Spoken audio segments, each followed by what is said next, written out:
बिस्मिल्लाहिर्रहमानिर्रहीम। अस्सलाम वालेकुम नाज़रीन, मेरा नाम है रियाज़ बलोच और आप देख रहे हैं मेरा यूट्यूब रियाज़ बलोच ऑफिशियल चैनल।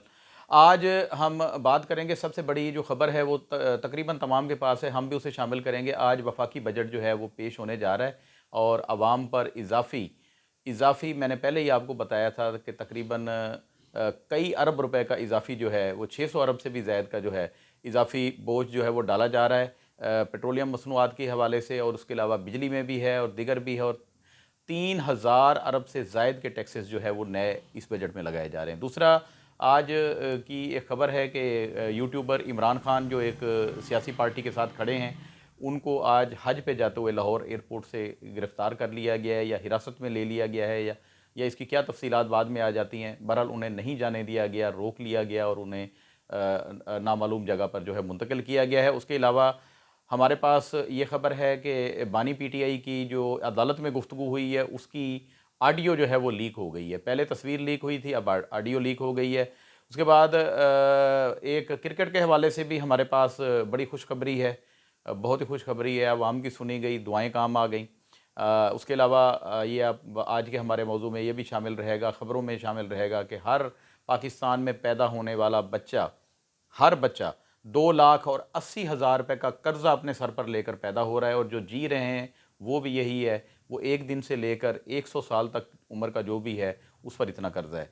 इसके अलावा हम बात करेंगे कि वफाकी हुकूमत ने बजट में पुरानी दरामदशुदा जो गाड़ियाँ हैं उनकी फ़रोख्त पर जो है पाकिस्तान में पाबंदी आयद कर दी है।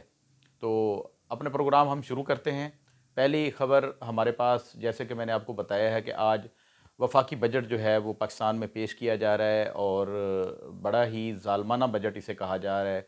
गरीब कश जो है बजट उसे कहा जा रहा है, और जैसे हमारी मालूमात हैं उसके मुताबिक 3000 अरब से ज़ायद के नए टैक्सेस जो है वो आवाम पर लगाए जा रहे हैं, जिसके बाद पता नहीं हमारा हमारे तबके का या 90% से ज़ायद जो आबादी है उसका बनेगा क्या। अल्लाह ताला पाकिस्तानी कौम पर रहम करे और हमारे हुक्मरानों को भी रहम आए, अपनी अयाशियाँ कम करें।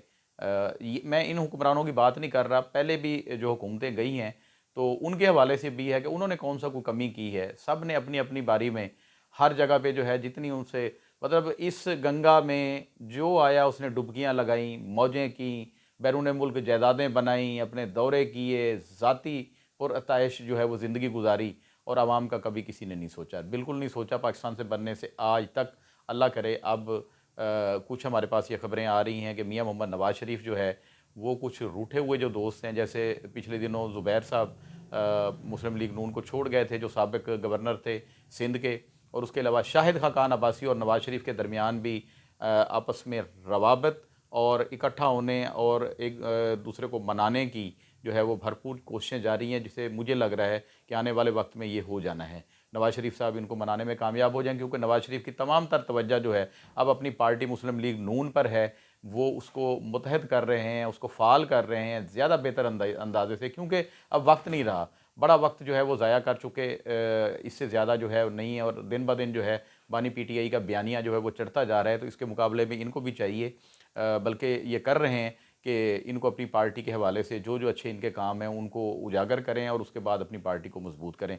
तो दूसरी बात हमारे पास जो दूसरी न्यूज़ है वो ये है कि यूट्यूबर इमरान खान, इमरान रियाज़ खान, उनको जो है आज हिरासत में लेकर, या गिरफ़्तार कहें उसे, या जो ये लफ्ज़ अभी हम नहीं कह सकते, लेकिन बहरहाल वो हज पर रवाना हो रहे थे। आज आखिरी फ़्लाइट थी लाहौर एयरपोर्ट में। जूँ ही वो अंदर दाखिल हुए, उनकी फ़ैमिली भी सुना है कि अंदर इंतज़ार में थी, वो भी जा रही थी। तो उसी दौरान ही उनको नामालूम जो है वो सादा कपड़ों में जो लोग थे, और उसके साथ पुलिस एहलकार भी थे, उन्होंने लिया। अभी तक ये पता नहीं लगा कि उनको एफआईए ने अपनी हिरासत में लिया है, एंटी करप्शन ने लिया है, नैब ने लिया है, या कोई और इदारा है, या पुलिस है। बहरहाल वो जो है उन उस हिरासत में थे, और एक वीडियो जो है वो सामने आई है जिसमें उनको एक गाड़ी में बिठाकर जो है वो कहीं पे मुंतकिल किया जा रहा था। अभी उसके बारे में तफसीलात नहीं आई, ताहम ये पता लगा है कि हाई कोर्ट में उनके वालिद की तरफ से एक रिट दायर कर दी गई है उनकी रिहाई के हवाले से। तो इसके अलावा गुफ्तगू को आगे बढ़ाते हुए हम तीसरी खबर की जानिब बढ़ते हैं। तीसरी खबर हमारे पास ये है कि बानी पीटीआई की सुप्रीम कोर्ट में गुज़श्ता रोज़ होने वाली जो गुफ्तगू है उसकी ऑडियो जो है वो लीक हो गई है। एक तो मुझे ये समझ नहीं आता कि ये लीक वाला सिलसिला होता कहाँ से है। देखें, दो जगह हैं, एक कोर्ट है जहाँ पर वो चल रहा था, सिस्टम था, और दूसरी जेल है जहाँ से सिस्टम जा रहा था। अब इन दो में से एक, उसमें एक इंतहाई अहम थी, मैंने उसे 2-3 दफ़ा गुफ्तगू को सुना है, तो उसमें बार बार एक बेल बज रही है, एक बेल बज रही है।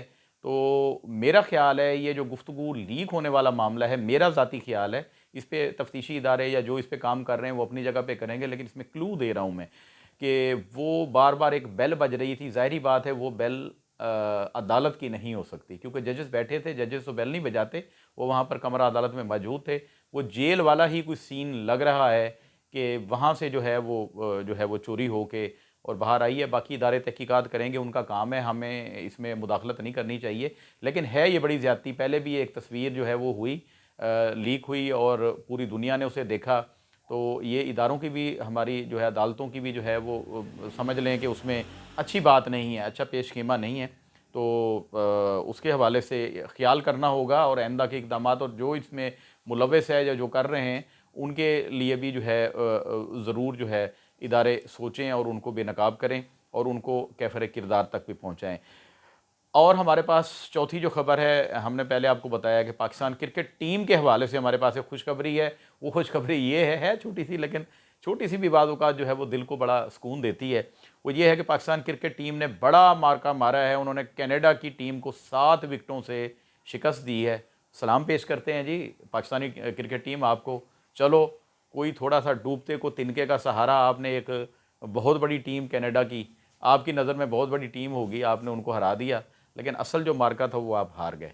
ठीक है, अमेरिका से भी आप हार गए और उसके अलावा इंडिया से भी आप हार गए। बड़ी बड़ी बातें हो रही हैं, बहुत बहुत बातें हो रही हैं, हम वो बातें नहीं करेंगे। उसके अलावा नाजरीन देखने वाले, इसमें हैरान होने की कोई ज़रूरत नहीं। पाकिस्तान 14 अगस्त 1947 को बना था और तब से लेकर आज तक आने वाली तमाम हुकूमतों ने, तकरीबन तमाम हुकूमतों ने अपनी अपनी जगह पर जितना हो सका इस मुल्क को लूटने की कोशिश की और कर्ज़ लिया।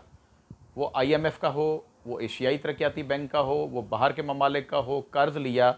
और कल एक इक़्तिसादी सर्वे जो है, वज़ीर ख़ज़ाना मोहम्मद औरंगज़ेब जो वफाकी वज़ीर ख़ज़ाना हैं, उन्होंने एक इक़्तिसादी सर्वे 2023-24 पेश किया। उसके मुताबिक उन्होंने बताया कि मुल्क पर मजमूई तौर पर पाकिस्तान पर 67,525 अरब रुपए, 67,525 अरब रुपए का कर्ज़ है पाकिस्तान पर मजमूई तौर पर। इस हवाले से जो पाकिस्तान की आबादी है उसमें हर शहरी 2,80,000 रुपये का कर्ज़दार है।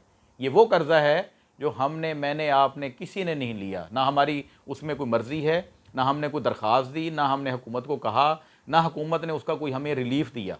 ठीक है, बिल्कुल हमसे टैक्सेस भी वैसे ले रहे हैं, हर हुकूमत ले रही है। और हमें अब हमारा हर पैदा होने वाला बच्चा पैदा होते ही पहले ही सेकंड से, मिनट से 2,80,000 रुपये का मकरूज़ होकर पैदा हो रहा है। अल्लाह माफ़ करे, मेरे घर में अगर 11 अफराद हैं तो आप ये अंदाज़ा लगा लें कि हम भी 26-27 लाख रुपए के मकरूज़ हैं। कहाँ से उतारेंगे यार हम? ये खुदा का नाम मानो हुक्मरानो, अल्लाह का नाम मानो, अपनी ज़ाती अयाशियों के लिए, अपने ज़ाती प्राइवेट अकाउंट भरने के लिए, बाहर जायदादें ख़रीदने के लिए, अपनी औलादों को अयाशियाँ करने के लिए। यार तुमने कब्र में नहीं जाना, तुमने रब को मुंह नहीं दिखाना। इस कौम के साथ क्या कर रहे हो, इस मुल्क के साथ क्या कर रहे हो? बड़े वसाइल हैं, बड़े ज़खाइज़ हैं इस मुल्क में, और फिर भी एक हमारे पास बाद जो है मुल्क वो हुआ है, आज़ाद हुआ है। बांग्लादेश की मिसाल ले लें, बाकी की ले लें, और आप हमें जो है हर बंदे को मकरूज़ बनाई जा रहे हो। चलो, इस पर भी अल्लाह करे कोई ऐसा हमारा हुक्मरान आ जाए, कोई ऐसा, बेशक मुल्क में जो भी कानून नाफिज हो जाए, कोई ऐसा हुक्मरान आ जाए जो इन सब से पूछे, इन सब की औलादों से पूछे और इन सब से छीन के ये कर्ज़ उतारे, और हमें जो है, हम बिला वजह जो मकरूज़ हो गए हैं, जो हमने खाया ही नहीं, लिया ही नहीं, हमारी मर्ज़ी शामिल नहीं, और बिला वजह हर बंदे को जो है वो गिरवी रख दिया है। गिरवी है ना जी, कर्ज़दार। अल्लाह माफ़ करे, अल्लाह किसी को कर्ज़दार जो है वो ना बनाए। तो आखिरी जो हमारे पास ख़बर है वो ये है कि वफाकी हुकूमत ने फ़ैसला किया है इस बजट में कि पुरानी दरामदशुदा गाड़ियाँ, जो बाहर से गाड़ियाँ आती हैं, इनको 3 साल तक पाकिस्तान में फ़रोख्त पर पाबंदी आयद कर दी जाए। क्योंकि वज़ीर-ए-आज़म को ये रिपोर्ट दी गई थी कि बड़े पैमाने पर इसका गलत इस्तेमाल हो रहा है। कारोबार के लिए लोग जो है वो गाड़ियों को मंगाते हैं, लेकिन जो फॉर्म फिल होता है जो कोटेशन बनाई जाती है उसमें बताया जाता है कि जी मुझे तो गिफ्ट की है मेरे एक दोस्त ने, जापान में रहने वाले ने उसमें। तो दूसरी जानिब हमारा हमसाया मुल्क जो है वो अपनी बनी हुई जो गाड़ियाँ हैं वो उनको बैरून मुल्क जो है वो फ़रोख्त कर रहा है, और हमारे मुल्क की ये हालत है। हम इसके लिए भी दुआ गो हैं, अल्लाह ताला खुश रखे। आज के लिए मेरे पास यही ख़बरें थी। अगर नई ख़बरें कोई ज़्यादा आ गई तो इंशाल्लाह एक और व्लॉग भी बनाएंगे, लेकिन अगले व्लॉग तक के लिए हमें इजाज़त दीजिए। अल्लाह निगहबान, पाकिस्तान ज़िंदाबाद। अस्सलाम।